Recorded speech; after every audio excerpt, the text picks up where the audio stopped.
Okay, I think we can get started, and I think others might join us, Poonam, as we get going. Yes. But first of all, I'd like to welcome everybody to today's event. It's very nice to see old friends and new in the audience, and really looking forward to today's presentation. We're absolutely delighted to welcome Professor Poonam Batra, who will be giving our talk today on reimagining curriculum in India, charting a path beyond the pandemic. Poonam is one of India's leading teacher educators and academics in the field of education. Amongst her many remarkable achievements, has co-created the framework for the Bachelor of Elementary Education in India.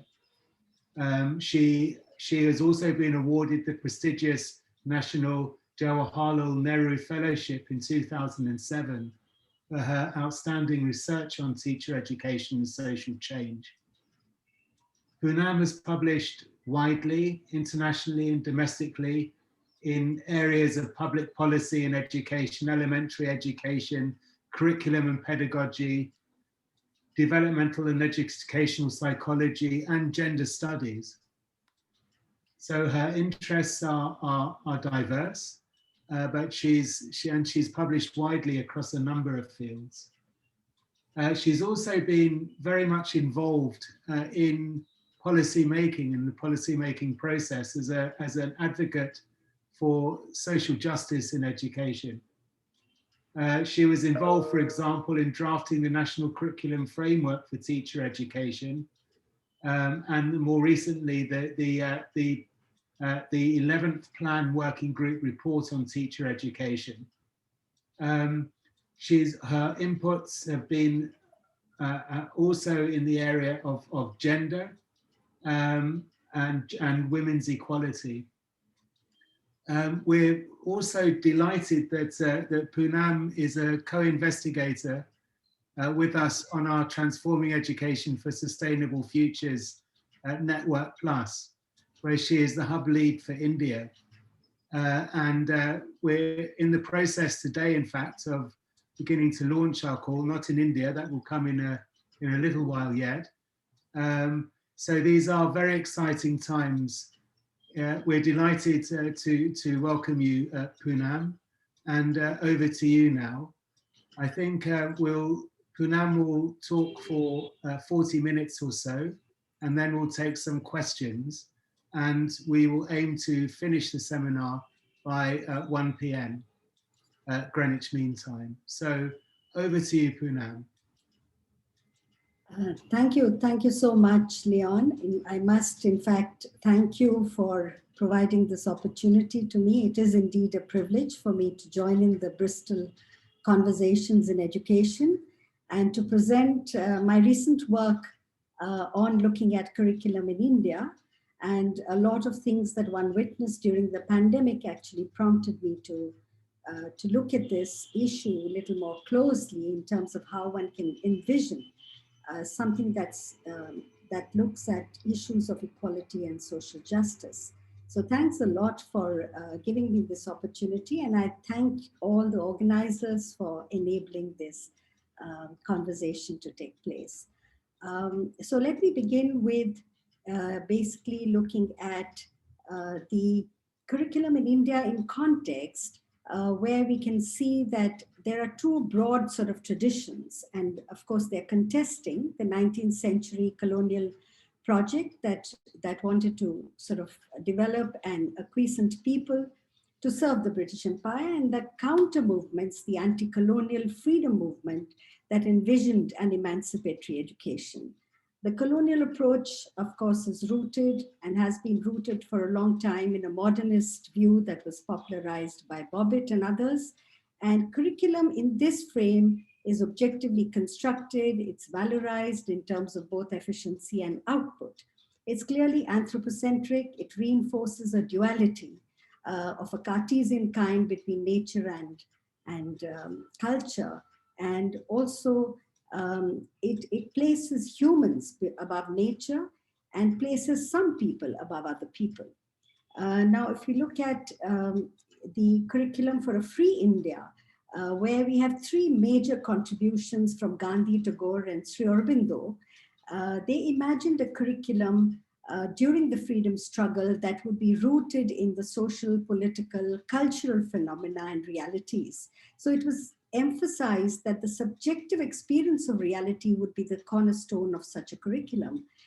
For example, in Gandhi's Nayi Taaleem, curriculum can be said to be an act of deliberation to address the concerns and the needs of a subjugated society, and not just to look at aspects around the modernist universal framework of the intrinsic worth of knowledge. Tagore sought to integrate several planes of human consciousness, the spiritual, the intellectual, the moral, the physical, to enable an education that would liberate the self and others. Likewise, Sri Aurobindo's integral education also had both individual and collective aims of human life, where clearly he saw that the free use of our liberty includes the liberation of others. Now, there were several other counter narratives, but these were the key ones.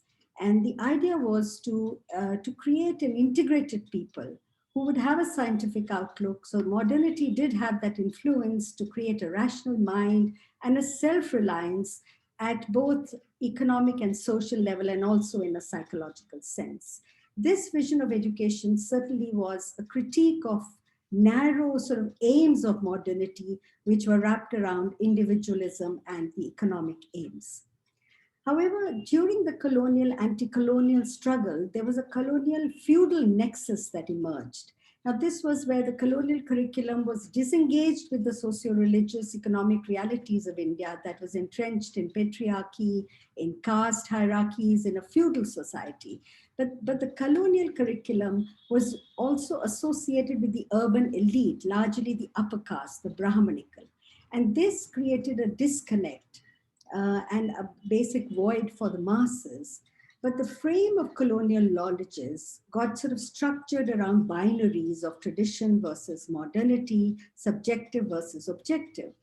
The policies of the colonial state favored the Brahmanical control of knowledge. And as we know, traditionally in India, the Brahmanical caste has actually had control over knowledge. And this kind of a thing continued with the colonial regime as well.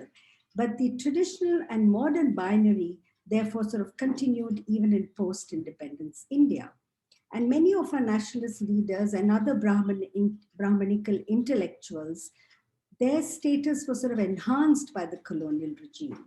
Instead of using the categorization of Indian tradition as something that needs to be nuanced, they sort of gave their assent to creating norms for colonial rule around these traditions. And that's how we say that the caste system was cemented during that period. It's important to understand that upper caste nationalist leaders had paid very little attention to one of the key points that Ambedkar underlined while we became a republic in 1950. What he suggested was that while politically we will have one vote, one value, socially our Indian people will have to struggle to achieve one value for one person. And that contradiction is something that the national leaders paid very little heed to. So the modern system of education and its associated curriculum was being adopted in a country, in an independent India, which was entrenched in social hierarchy and power. So any attempts that were made in the post-colonial period to bring education closer to people, to their culture, via language, via content, didn't happen really. And that did not allow us to have any authentic engagement with questions of caste-based structural inequalities that Ambedkar was talking about. So in this sense, modernity, which was the sort of project of independent India, it enabled by default a continuity with the project of coloniality. And the colonial epistemic frame did emphasize the individual over the social goals of education. It sort of disregarded the social goals as important goals, and it created a link between quality and privilege. And this continues to shape education in independent India. So the conception of curriculum that was accorded a much wider and a deeper critical meaning during the anti-colonial struggle was reduced to selected knowledge wrapped up in textbooks, and textbook culture became the cornerstone of India's curriculum. So in fact, curriculum was equal to the textbooks, so to speak. And the curriculum for preparing school teachers faced a much more difficult legacy because it was rooted in the normal schools that were set up during colonial rule, and they actually were redesigned for the first time in any meaningful way as late as 2015 after the Supreme Court intervention, when a high-powered commission actually intervened in this sector. So school education, I must say here, it remained insular despite that decolonized knowledge practices were being generated in centers of higher education and universities. So curricular ideas that were rooted in the nationalist and the anti-caste discourse were sort of never became part of mainstream thinking in academia or in terms of policy engagement. These were about alienating curriculum, alienating language, concerns of equality in a resilient social responsibility. Because the first education policy of India that came in 1968 ignored one of the most critical recommendations, which was to set up a common school system where diverse populations sort of studied together within a state system. In 2000s, this was really the second decade of neoliberal reforms, academia got another opportunity to work with policymakers and reposition curricular knowledge that was in alignment with our constitutional-led vision of education. So there was, of course, an effort to change school curriculum, teacher education curriculum, and we brought in the right to education as well. But soon there was a change of political regime, and more recent neoliberal policies actually severed further the processes of teaching and learning from curricular concerns of equity and social justice. So questions of curriculum, social diversity, linguistic diversity, socio-cultural context, teacher agency are no longer central to the new education policy that was announced by the government in 2020 July. There are dominant curricular practices that emerge not only from the domestic discourses, but also international discourse, have been centered around employability, economic growth, and so on. And this becomes evident when we saw the state response during the pandemic that led to the closure of so many educational institutions since March 2020. This pandemic has actually laid bare structural problems of massive income and wealth inequality and other inequalities, including climate change and ecological damage. But what we have witnessed here is an unbelievable middle-class-led state apathy towards the most vulnerable and the injustices towards the poorest. And of course, acquiescence to totalitarian ideas of governance that seek to control the everyday lives of people. And I think other countries have also seen similar sort of developments. The inequality crisis was actually made visible very starkly by the pandemic, because we saw blatant economic, health, caste-based, gender, educational inequalities, specifically that the disadvantaged face. India's top 10%, for example, hold as much wealth as the bottom 70%. And India's private companies are almost exclusively run by upper caste people. And the richest 1% have 4 times the wealth of the bottom 70%. That's because there is a complete takeover of natural resources, our land, waters, forests, which really have been the lifeblood of those who've been right down in the caste spectrum. The impact of the lockdown was the worst because it was announced by the government literally 4 hours before enforcement. And the impact was borne heavily by the Adivasis, the tribal community, the backward castes, and the Dalits. Scholars have called them the footloose millions who keep India's workshops and factories running, who service the homes of the rich and the middle class, take care of their children, keep the city clean, and yet the city rejected them.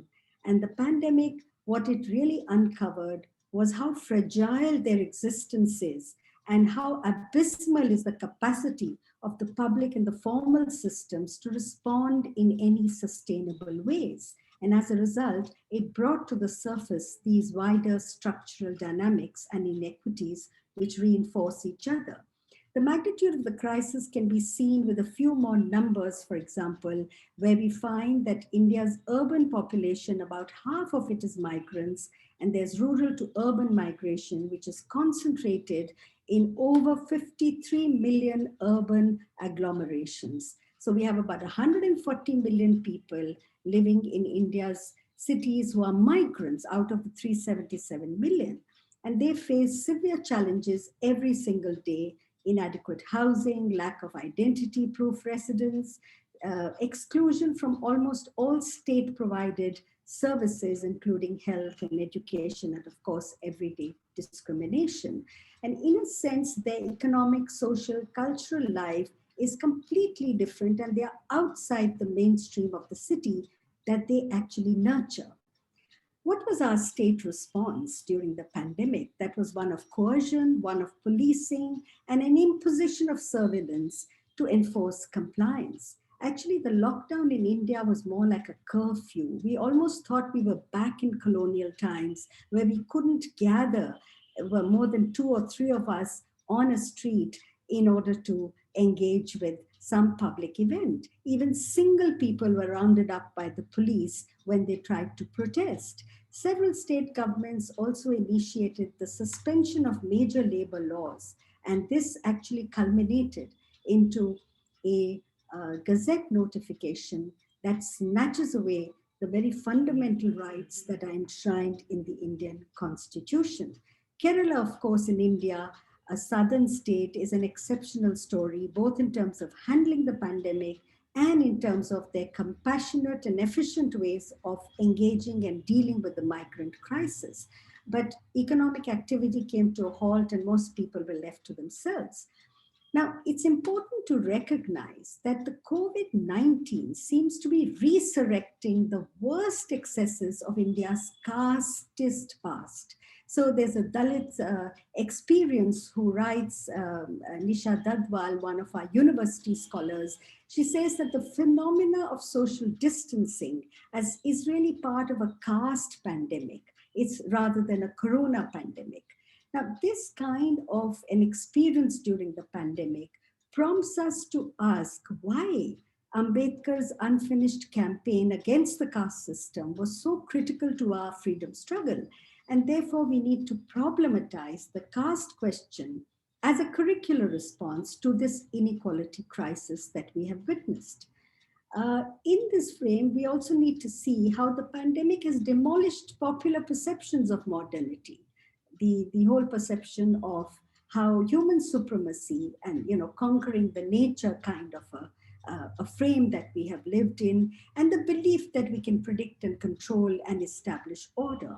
It has really thrown up a huge number of existential challenges, and therefore it is an opportunity for us to understand what are the critical values and sensibilities that actually need to inform policy and activities even within education.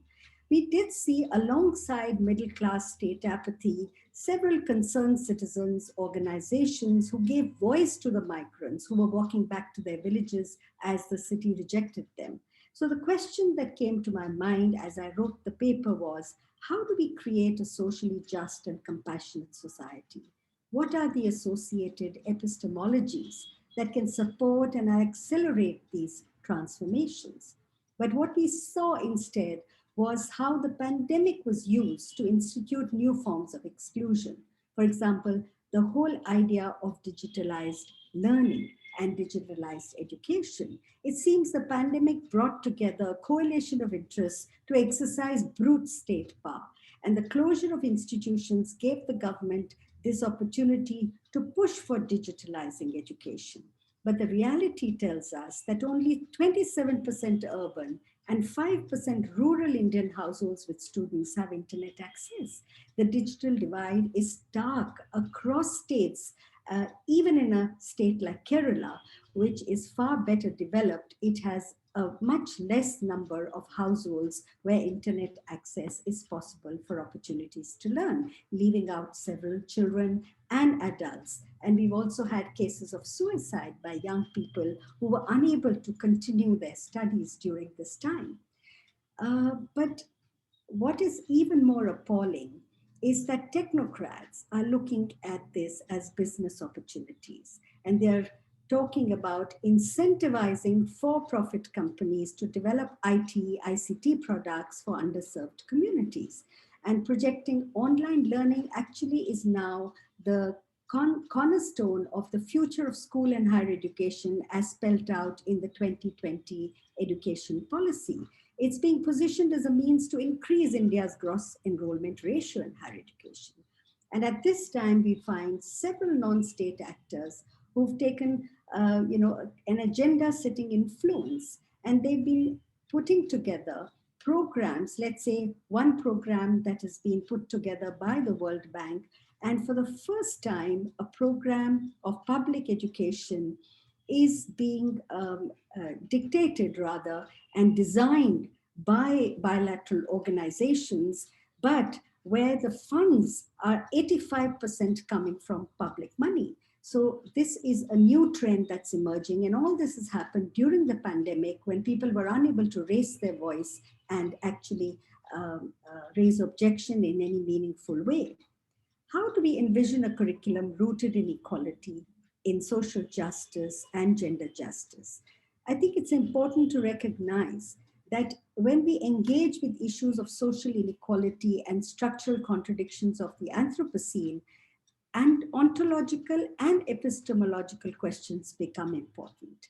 There are, of course, debates I have just shared with you about educational access, process, and justice, which are more than a century old in India. They were closely linked with anti-colonial and anti-caste struggles within the economic, social, gender justice. But the discourse of the anti-caste struggle, which rested on transformative education, did not quite establish a link with the anti-colonial discourse. Mahatma Phule, for example, somebody who was 100 years before Ambedkar, reimagined education as Tritiya Ratna, which is called the third eye or the third jewel actually. That has the possibilities, many scholars argue, to enable the oppressed to understand the relationship between power and knowledge and to transform this relationship. Now, this kind of a discourse of the anti-caste struggle predated the nationalist discourse that led to our freedom movement. But the anti-caste discourse was kept out of the nationalist discourse in a bid to consolidate India's freedom. And this led to a pitting of modern ideas of education against the traditional. For example, Gandhi argued with Ambedkar that we cannot address questions of caste because these are social questions and the freedom struggle is a political struggle. So therefore, the link between the anti-colonial struggle and the anti-caste discourse, the epistemic link got sort of never got established. And our curriculum that was envisioned in the nationalist discourse as a process of learners' engagement with nature, with self and social milieu did not quite confront the caste and the gender-based fault lines. Democratizing method of knowledge is being argued as a key aspect of how we look at curriculum, specifically if we want to create social equality and justice as the main aims of education. So if we look at Gandhi, basically his idea of Swaraj was not only breaking away from the shackles of colonial rule, but of oneself. So he was very much within the frame of a psychological sort of breaking away from the inner fetters. But Ambedkar's idea of freedom was rooted in the idea of liberating the oppressed, and therefore he was committed to social equality. Ambedkar was influenced by Phule, he was influenced by Kabir, by Buddha, and also by John Dewey, who he had studied a couple of courses with.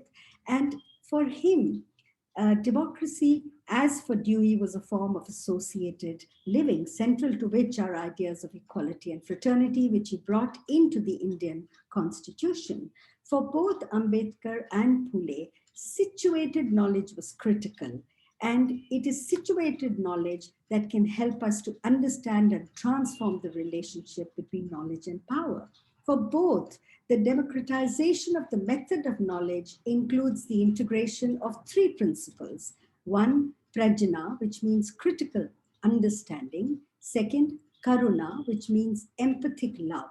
And third, samata, which means equality. So the idea was that this is really the method that we need to look at. Now, the discourse of the anti-caste struggles and the engagement with questions of equity and justice were left out of mainstream curricula.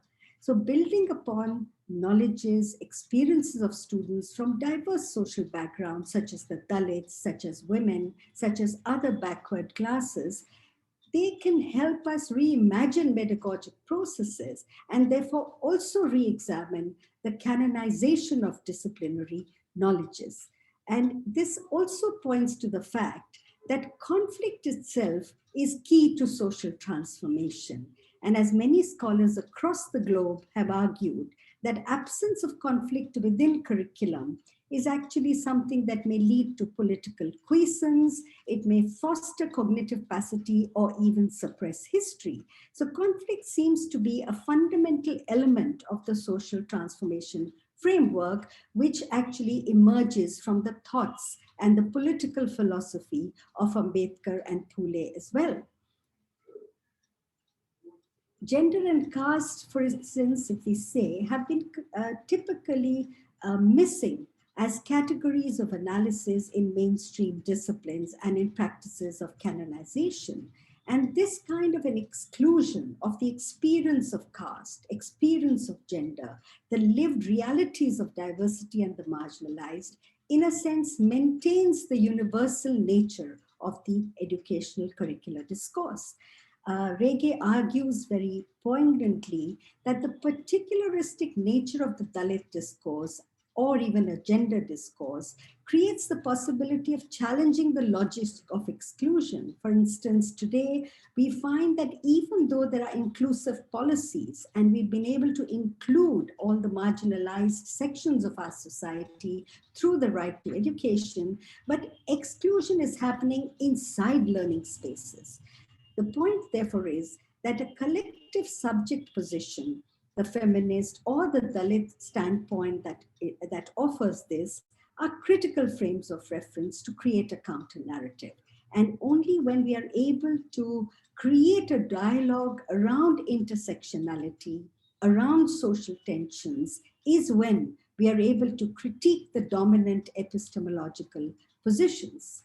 Curriculum, therefore, needs to be seen as social dialogue because it forms part of a society at a particular moment. And this is therefore cultural, social, historical. It has those meanings imbued in them. But when we look at it as abstract, disconnected, decontextualized, then we sever it from our lived realities. But as a logical, rational tool, curriculum is capable of enabling spaces of negotiation where we can discuss what is between the local and the universal, what is the contextualized and the decontextualized, and so on.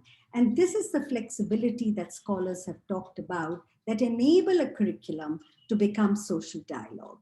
And we need to therefore enable social equality and social justice to become viable aims of education, even though we recognize fully that education alone cannot achieve this.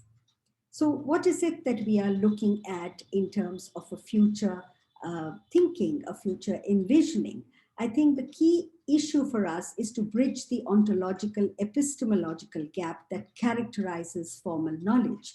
But we find that there is some writing, there is some scholarship that's talking about rejecting learning systems that alienate people and social practices and dehumanize people. So it's important that we examine how institutional patriarchy, for example, how protectionism ideas, how this upsurge in casteist behavior, racist behavior across societies that we see, how is this perpetuated through school and higher education curricula? I think if we examine this, we will find some ways forward in terms of addressing these, and that will allow us to bridge the gap between the ontological and the epistemological framing. So it's also important, considering the pandemic brought to us the limits of an anthropocentric framing, which our curriculum all across tells us is very entrenched in. In India, environmental justice has been linked to the livelihoods of people, the lives of people, whether they are agricultural communities, pastoral communities, fishing communities, and living in forests. But this life was actually something that enabled a harmony with the local system, ecosystems, and they were based on practices and ways of knowing that have been tested over time. Modernization completely rearranged and re-engineered the world by privileging particular values and social hierarchies. But in spite of scientific research, in spite of people's movements in India, India has a tradition of movements of the environment, whether it's the Chipko movement or the Narmada Bachao Andolan, but we've not been able to permeate this discourse into mainstream curricula. And that is why it's not surprising that during the pandemic, during the lockdown, the government actually diluted a large number of environmental legislations to the detriment of the poor and the vulnerable. Therefore, my submission is that we should first re-examine the role of education. For example, in terms of its knowledge, in terms of its arrangements, how is it contributing to ecological imbalance? How is it contributing to socioeconomic inequalities? Environmentalists have been talking about this for a long time. They've been trying to say that we need direct engagement with the environment. This is something that Tagore talked about when he set up Shantiniketan, that nature is a conducive ethos and an environment within which we need to learn. But we've been ignoring these in mainstream education and instead focusing only on human behavior.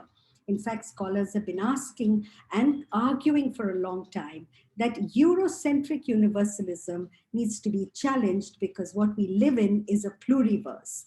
But because modern science and technology does not seem to give us any solutions to the crisis that we are facing, specifically the environmental crisis, as Escobar argues, that it is not just policy, but it is the epistemological questions that we will have to now see fundamentally when we discuss issues of nature. This therefore compels us to look at cultural roots of informal education, what is called self-directed learning. We have plenty of examples in India, and I'm sure across the world there are examples of agrarian communities, artisans, weavers, who can teach us something about how these informal education processes actually lead to learning. So the struggle is really not only one of deconstructing Western thought from within, but also to engage with the struggle against epistemicides, to seek non-hegemonic epistemological grounding. So it would be essential to situate this within the economic, the social, the gender, and ecologic fault lines that have opened across societies following the pandemic.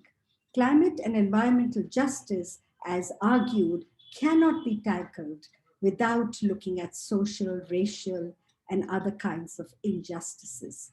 In India, I must say that this is linked to a 2-century-long resistance to political and epistemic colonization, which was punctuated by a mid-century constitutional settlement. It took us 3 years to actually write up our constitution after very, very serious debates. Therefore, I feel that the Indian constitution actually provides us a way ahead, because this framing of the constitution was looking at almost every aspect of social equality and justice.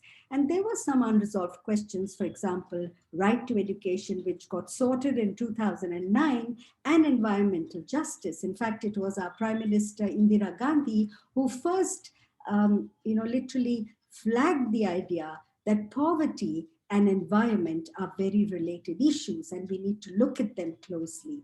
The document of our constitution, I think, provides the ontological and the epistemological foundations that can help us to make a transition from a deeply hierarchical economic and social order and one which has very little sensitivity to the planet and other species. This can actually help us to create a more inclusive, egalitarian, and sustainable society, which is echoed weekly, I think, in the recent global political frames such as the SDGs.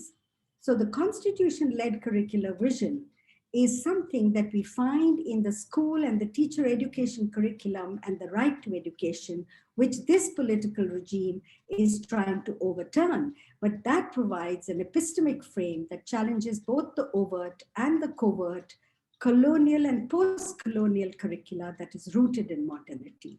This framework is a reimagination of school curriculum that integrates disciplinary knowledges to engage with students with their everyday citizenship concerns. So it's not about just producing test takers, as Pinar puts it, but to create a citizenry. And some of our scholars even go to the extent of saying that in India, we still haven't created citizens. And I think the curricular vision should help us to move in that direction, because the argument is that we are still political subjects and not critical citizens of a civil society. And I think that's what we need to move towards.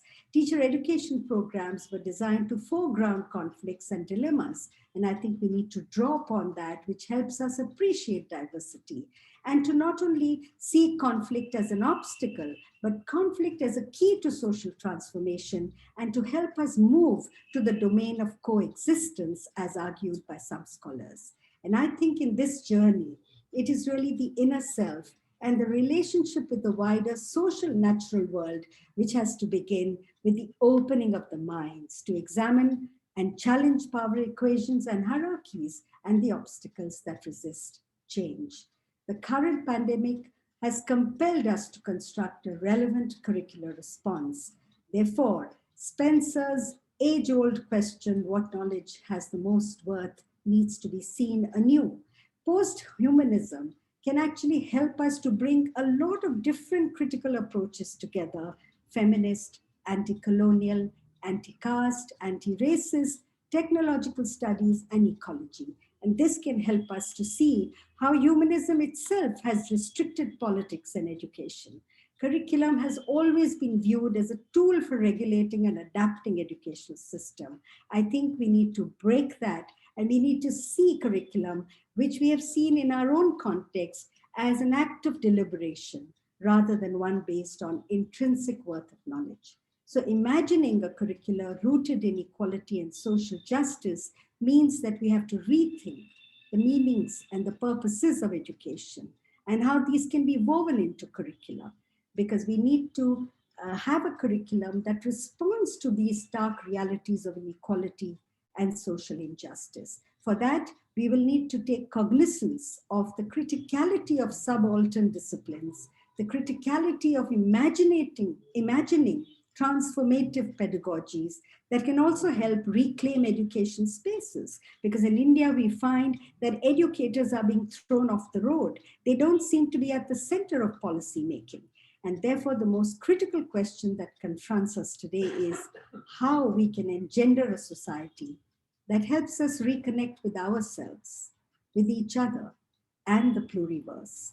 It helps us overcome our fears, insecurities that have actually made us passive and politically quiescent, and help develop a sense of solidarity, fraternity, and social justice with compassion and empathy. Thank you so much for giving me this opportunity once again. Poonam, thank you so much for that wonderful talk. Really fascinating, and it covered so much ground. For me, it was interesting because of the historical dimension, and like much good decolonial scholarship, it offered critique, but also through understanding our history in India, the possibilities for radical change that are part of Indian culture as well. Really fascinating. We have some questions in the comments in the chat. Stuart Busby, for example, has said that some of your concerns about making schools fit for purpose are currently being replicated in the UK. Stuart, I don't know whether you want to say anything more about that.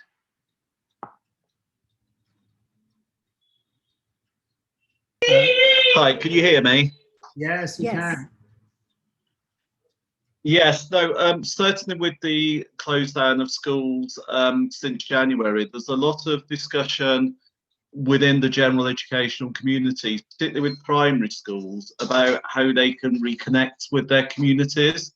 So very much realising that schools have become very much the centre of communities during the pandemic, with food parcels, with looking at social needs. So there's been a re-evaluation really of the role of schools within the localities. And one phrase I heard from actually teacher was, now schools are looking much more at parental involvement, whereas before they were looking at parental engagement.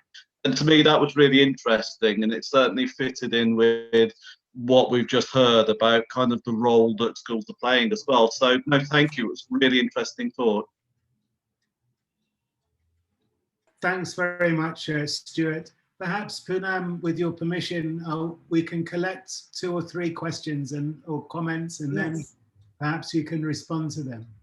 Absolutely. So, sure. just before we go on to just a few general comments.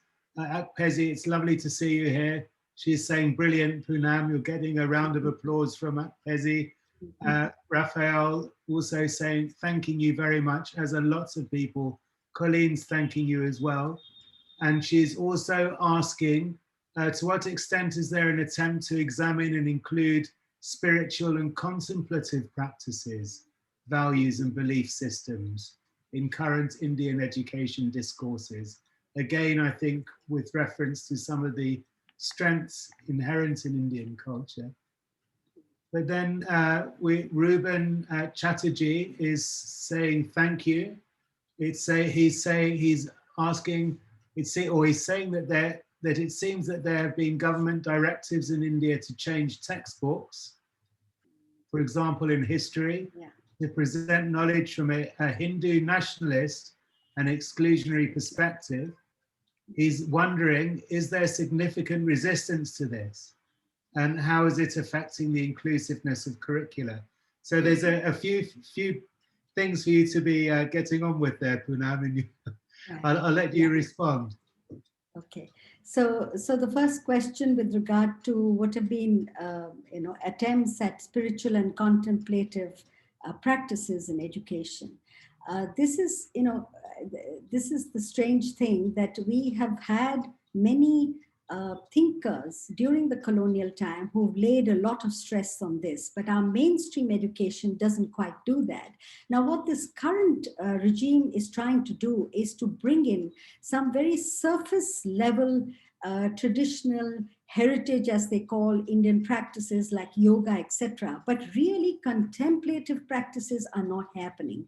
But we do see a number of initiatives that have been in India for a long time. For example, we still do have Sri Aurobindo framed schools. We have Krishnamurti schools. We have the Vardha scheme, which is based on Gandhi's Nai Talim. And of course, Shanti Niketan is there. But these practices haven't come into the mainstream, but there are some remarkable documentation of these practices in different ways, where we can think of how to bring it together, but we haven't been able to put it in our mainstream. But there are lots of such possibilities.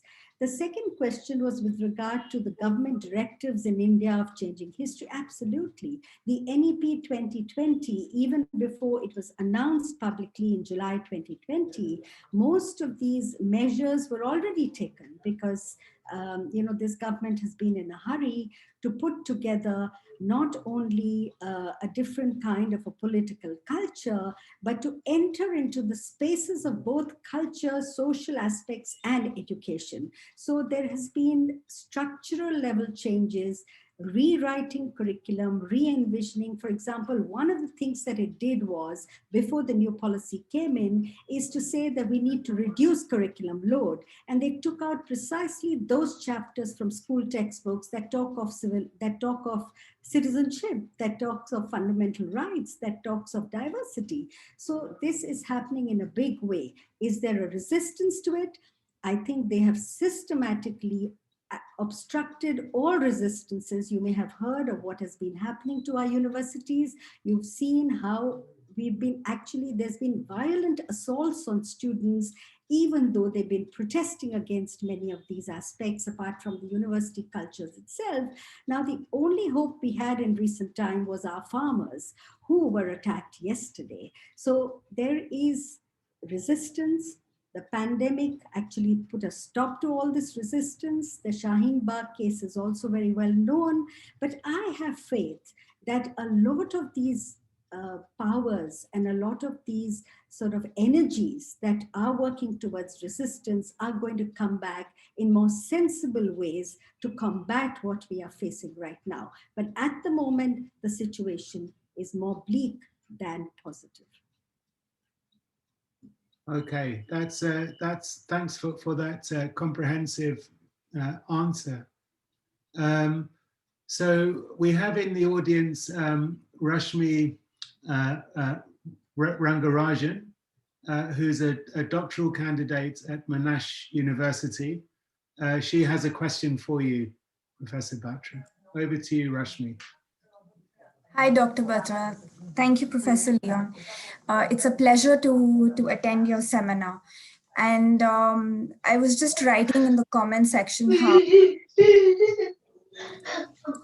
Sorry. I was just trying to understand, because there's so many inherent contradictions. And even while I was doing my work,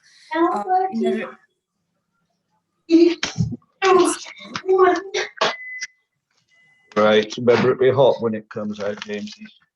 I think. I'm sorry, I think there's someone else as well. Somebody hasn't got their microphone muted. Please, can everyone make sure that they mute their microphone? Thank you. Rashmi, back to you. Yes, sorry, that there's so many inherent contradictions and where to start from. For example, in the new NEP, it expressly talks about inclusion and equity and social justice, but at the same time refuses to recognize children from marginalized contexts, such as Dalits and Adivasi and disabled children, and sort of the intersectionality of it all. And so these sort of, it might be a rhetorical question, but really where to start from when there's so many contradictions? Yeah, actually the NEP is not only full of contradictions, it's a very cleverly drafted policy, couched in a lot of positivity, and that therefore some of the more enlightened people also sort of got trapped in that. But basically it's anti-constitutional because it creates one single basket for all the people who are supposedly excluded, SC, ST, disabled people, girl children, those marginalized communities who don't necessarily come in as affirmative action within the Constitution. So actually the constitutionally mandated categories have been blurred. And that, I think, is a very clever move by the NEP to be able to put everything in one basket and say that we will create special education zones for them. So what I have written in the recent past on the policy is the fact that there is an attempt to create a segregated system, one for those who are privileged and the other for those who are underprivileged. language. So it's not just a simple contradiction. It's actually a very clever move to take us towards a system which will leave the most marginalized completely out of the school system or higher education system in terms of any meaningful learning. I mean, there are several examples I will not be able to state here. For example, even the introduction of vocational education at class 6 itself. So it's about developing cheap labor. Thanks. Thanks very much for that, Poonam. A really interesting question as well. Thank you, Rashmi. Okay, Janet Orchard is a philosopher of education who's based in our research centre, Poonam. She has a question to ask you about post-humanism. So over to you, Janet. Poonam, thank you for your talk. I'm really sorry I missed the first part of it. I apologise. I really enjoyed what I heard you saying in the part that I heard from the perspective of someone who's engaged in teacher education and philosophy. And I so support what you were saying about the need for greater criticality and the reflectiveness and the kind of qualities of some teacher education that we have in universities and in other places, which is I think I felt real resonance with what I feel. So I was quite surprised that my framing for those kinds of arguments is still within humanism, because I feel that the way, perhaps it's because there's a version of humanism which has been appropriated, which I don't recognize for myself as someone in that tradition. I don't know. So I'm quite interested to know how you have a conversation about how you understand humanism. And I'm not much attracted to post-humanism myself.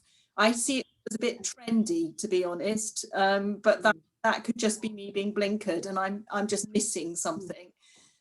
So yes. I don't know if you want to have a conversation about that or not, but thank you again for what you said. I thought it was excellent. No, I can quickly respond to this. Actually, by post-humanism, I'm trying to basically mean what some of the scholars have said clearly, that we are talking about not just an anthropocentric view. You see, we need to go post-humanism means bringing the other species into our ecosystem and recognizing their relationship with us, right? So that's what post-humanism would mean to me in that sense. Humanism, certainly, and post-humanism doesn't mean that I'm rejecting humanism. It's absolutely clear from what you say that we need to preserve all those values, but we need to look at our environment, our planet, our relationship with each other, not just within a relationship between people, but also the entire planet, the nature, the species. And I think that's what I mean by post-humanism. May I just respond briefly, Leon? Is that okay? Oh, yes. So my response back to that would be that I think there are other ways of talking about those priorities and concerns. And I think I was in a conversation just along these lines yesterday about the importance of the collective and the interconnectedness. I think there might be, I think this is a bigger conversation. I think, yeah, there are other ways of talking about that. And I think one of the critiques of post-humanist approaches that I've picked up in when I have these kind of conversations with philosophers is that if you actually look at what post-humanists are talking about, how far do they actually escape the anthropocentric approach? They claim to do that, but if you hold people to their account with their own kind of philosophical ideas, are they really making that bigger shift? Or actually, are they still continuing to see things in terms, those framings? Do they really offer us anything quite as radical as is being suggested? And might we not need to revisit some of the problems with the humanist stuff and address those rather than inventing a completely different system? Does it actually take the problems away? I'm not a great expert on this, but so I'm going to shut up at this point because I'm going to waffle. But anyway, I'd love to carry the conversation on. Thank you. No, thanks very much, Janet, for that. And I think it's important to take this conversation further. Thank you so much. Okay, so just whilst that interesting conversation was taking place, Michael Crossley, who has been who is a former co-director of our research centre here, a leading figure in the field of international comparative education, has just wanted to thank you, Poonam, for the presentation, for the depth, significance, coherence of your arguments, which he says is rarely seen. And he encourages everyone to reread the text in the slides. He says he's pointing out that your work absolutely fits in with what we're interested in our centre, and that he'll certainly use your work in the future. So a very complimentary message there from Michael. I'd like to just take this opportunity, Poonam, if I may, just to ask you, you're heading up a hub for the Transforming Education for Sustainable Futures Network Plus in India. We're anticipating that you will have, a significant amount of research funding to put out for people to apply for at some stage. So I was just wondering how you see what type of research agenda you think we need in this space, and how it could help you to forward the kinds of goals that you've set out there in your talk, in the last slide in particular. Right. Yes, I would say that, I mean, there are several issues within the frame of education itself that we need to look at. For example, understanding how education itself, its arrangements, its systemic ways of doing things, its curricula, its pedagogic approaches, whether it's in the area of teacher education or school education or even higher education, how they sort of contribute to a kind of a world where we are sustaining existing ways of operating, where there is a disconnect, between people, where the kind of voids that we've talked about, or kind of problems where the curriculum does not even look at issues of social justice or equality, how we are reinforcing some of these existing frames. That would be one way of looking at it.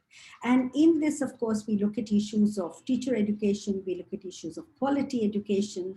The other aspect would be to problematize some of these, and perhaps to see if there are within our own context, and I know that there are very interesting examples where there has been an effort made to bring into the curricular discourse and pedagogic practice at a very small scale the idea of integrating so-called official curriculum with the lived realities. For example, the Savitribai Phule University in Pune, where they started a Center for Women's Studies, they've been using feminist and Dalit discourses to actually create a curriculum and different kind of pedagogic approaches. There is some research done to document that and to understand how it is being done. So I would say research agendas could actually look at some of these practices and document them in a way that can help us to see how we can scale it up in a sense of including it in different contexts. And therefore I said that, for example, subaltern knowledges or knowledges that emerge from epistemic frames that have not been part of mainstream curricula need to be seen much more carefully. And I think we do have examples of even environmental movements which have completely been left out of any mainstream engagement in terms of even higher education. So I'm looking at some of those as possibilities also. Wonderful. Well, it's fascinating work, and Poonam, we're going to have to finish there, I'm afraid, because we're out of time. But before Yes. we all leave, can I take this opportunity to thank you very sincerely for your wonderful, thoughtful, interesting, informed discussion with us today. I think on behalf of all of us, we've really benefited from the depths of insight you've been able to afford us into what is a very challenging situation made worse and exacerbated by the pandemic. I think you've helped us to shed a light on some of the implications of that for curriculum reform, and we thank you very much for your talk. So thank you. And I'd like to also take this opportunity to thank everybody for attending today's talk. I'm sure you'll agree with me that it was a very useful discussion, and we look forward to seeing you very soon at our next SIRE events. We have a series of 3 events organized with UNESCO, looking at decolonizing education futures. The first of which is scheduled for the 10th of February, and then thereafter, the following weeks, 2 weeks after that. So we very much look forward to seeing you at that seminar, those seminars. And thank you, everybody. Go well, stay safe, and stay in touch. Thank you, everybody, very much. Thank you again, Professor Batra. Thank you. Thank you. Thank you so much, Leon, and the organizing team for enabling this. Thank you. Thank you.